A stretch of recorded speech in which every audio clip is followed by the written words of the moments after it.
L'appétit, c'est un moteur extraordinaire.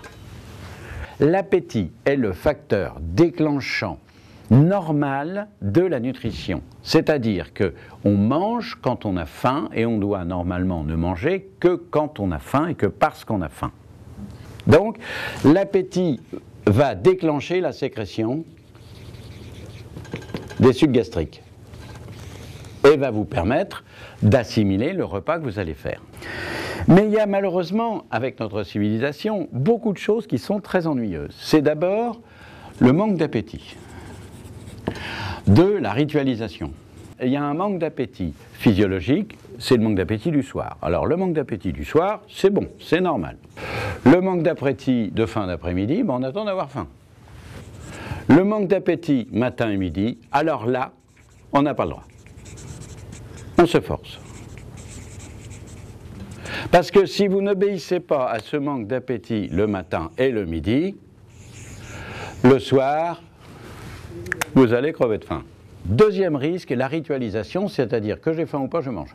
Parce que c'est l'heure. Non, il n'y a pas d'heure rituelle pour manger. Physiologiquement, on doit manger dans l'heure du lever, on doit manger 4 à 6 heures après, et après on verra bien. Donc ça veut dire que vous êtes les pilotes de votre corps le matin et le midi, ou en fin de matinée, si c'est une matinée retardée, on fait ce qu'on appelle un brunch et on met les 2 premiers repas ensemble. Si je me lève à midi mais que je me couche à 8 h du matin, je dois tout décaler. Si je me lève à midi mais que je vais me coucher à 11 h minuit, c'est une journée raccourcie, je peux mettre les 2 premiers repas ensemble. C'est tout simple. Quand vous n'avez plus faim parce qu'il y a trop longtemps, c'est tout simplement parce que votre corps a repris ces éléments nutritionnels et il a fait une néoglycogénèse, une néoprotéogénèse, une néolipogénèse, c'est-à-dire qu'il est allé dans les réserves pour aller chercher tout ce que vous aviez. Et quand derrière vous arrivez, vous n'avez plus faim puisqu'il a fait le boulot. Bon, ceci posé, il vous maudit, et quelques heures après, vous avez 2 fois plus faim. Une nutrition, un programme de chrononutrition, de réorganisation bien faite, doit obligatoirement arriver au stade idéal.